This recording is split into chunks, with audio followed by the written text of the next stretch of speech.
매회 흥미진진하게 진행되고 있는 다림이 패밀리 드라마 뒷이야기가 궁금하시지 않으신가요? 앞으로 진행될 내용이 궁금하신 분들은 영상 끝까지 시청해주시면 다음 회에 대한 예고를 스포할 예정이니 영상 끝까지 시청해주세요. 그럼 영상 시작하겠습니다. 드디어 백지연의 반격이 시작되었네요.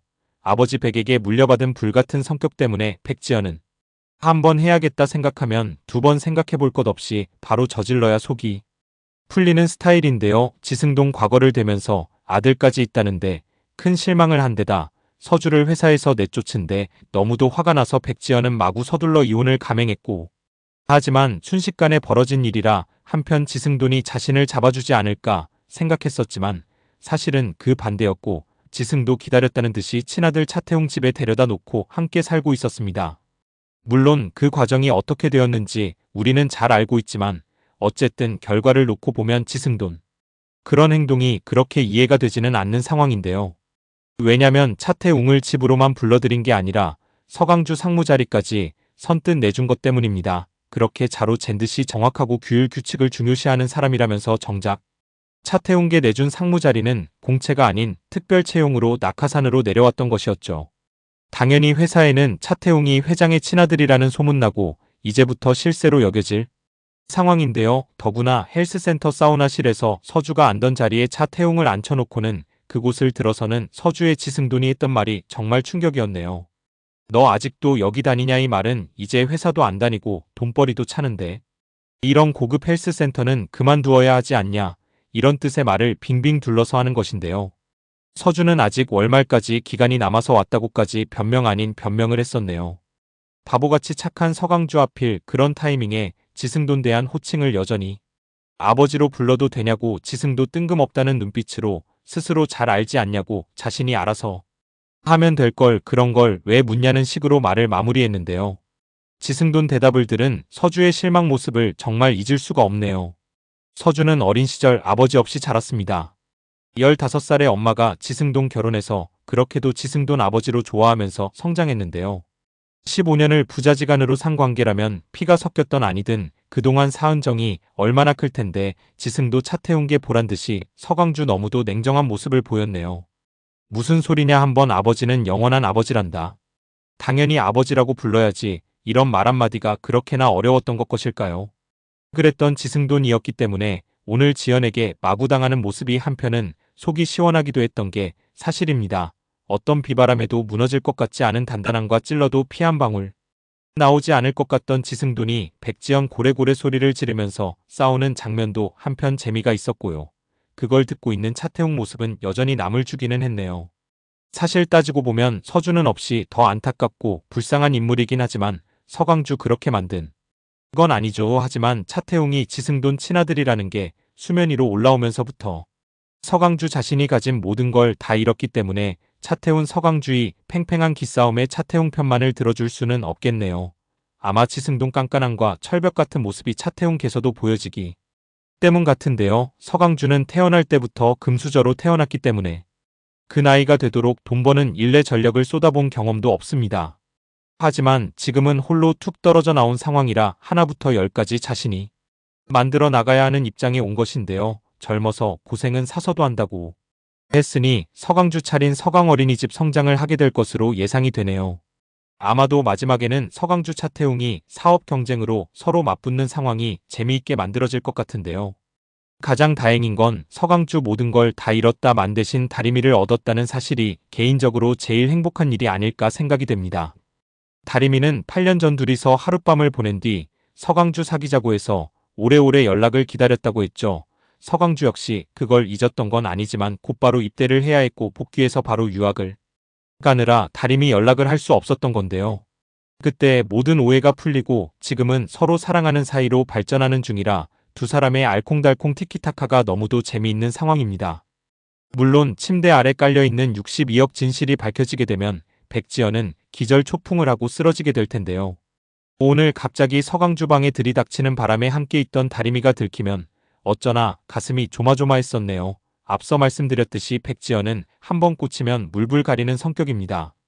다리미와 서강주 서로 사랑하는 사이라는 걸 알게 되면 벼락같이 화를 낼 게 뻔한 일인데요. 더구나 지금 이무림이 100억의 비밀을 다 알게 되었죠.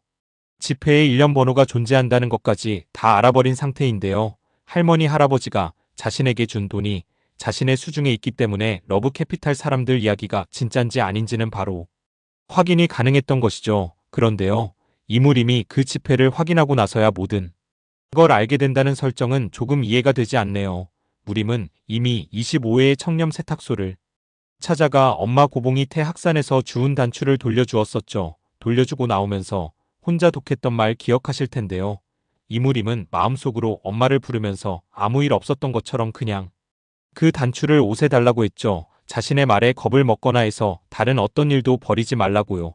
이미 거의 100% 다 알게 되었기 때문에 단추라는 증거물을 치우는 차원에서 가져다 준 게 아닌가 생각이 되었었네요. 그런데 지금에 와서 이래저래 퍼즐을 맞춰보니 자신 가족과 연결되었다? 이런 스토리는 결국 단추를 가지고 가서 엄마 고봉이 떠본 것인가 하는 의문도 생기는 게 사실입니다. 왜냐면 이무림은 고봉에게 단추를 건넨 후 집에 간다면서 밖으로 나가선 바로 돌아가지 않고 골목이 쪽 서 봉이를 지켜보고 있었죠. 이림이 건네준 단추 때문에 고봉이는 정말 너무 놀라서 바로 그가 단추를 불에 태워버렸습니다.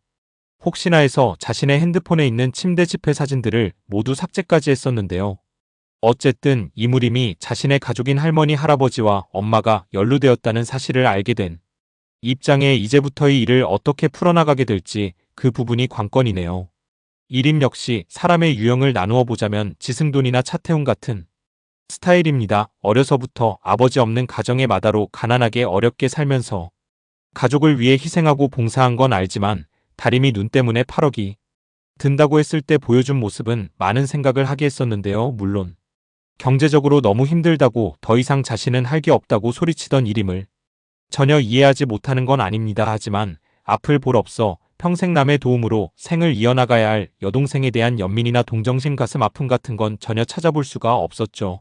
어쩌면 이무림과 다림이가 친형제가 아닌 게 아닌가 이상한 의심이 들 정도였는데요.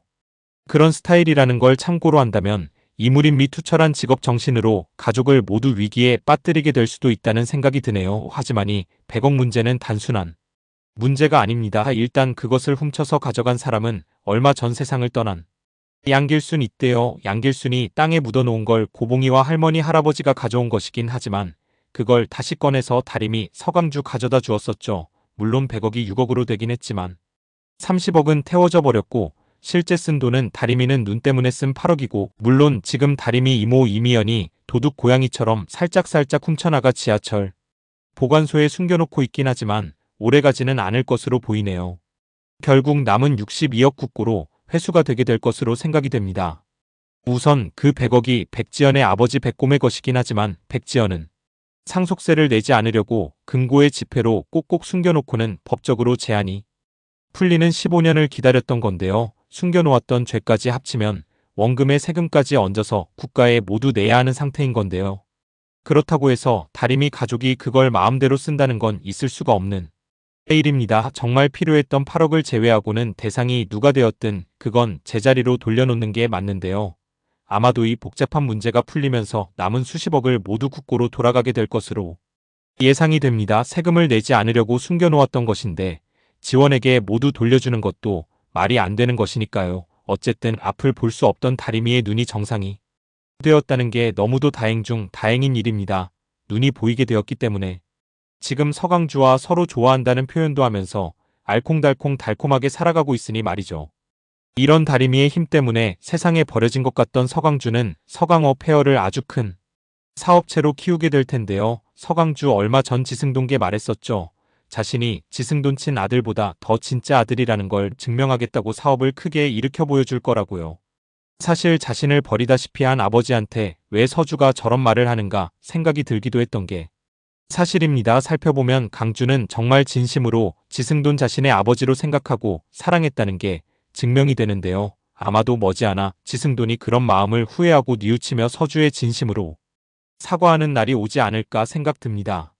한번 아버지는 영원한 아버지야 자신을 세상의 전부로 알고 믿고 따르던 그 초롱초롱한 눈을 잊어버린다면 그 사람은 부모가 될 자격이 없는 사람이라는 생각입니다. 물론 지승돈 백지연이 재결합을 해야 한다고 생각은 하지 않습니다. 이 두 사람이 결합하는 일도 녹록치는 않겠지만 끝까지 다리미의 행복이 이어지는 모습이 가득했으면 좋겠습니다. 오늘의 리뷰가 재미있으셨다면 좋아요, 구독 부탁드립니다. 감사합니다. 좋은 연말 보내세요.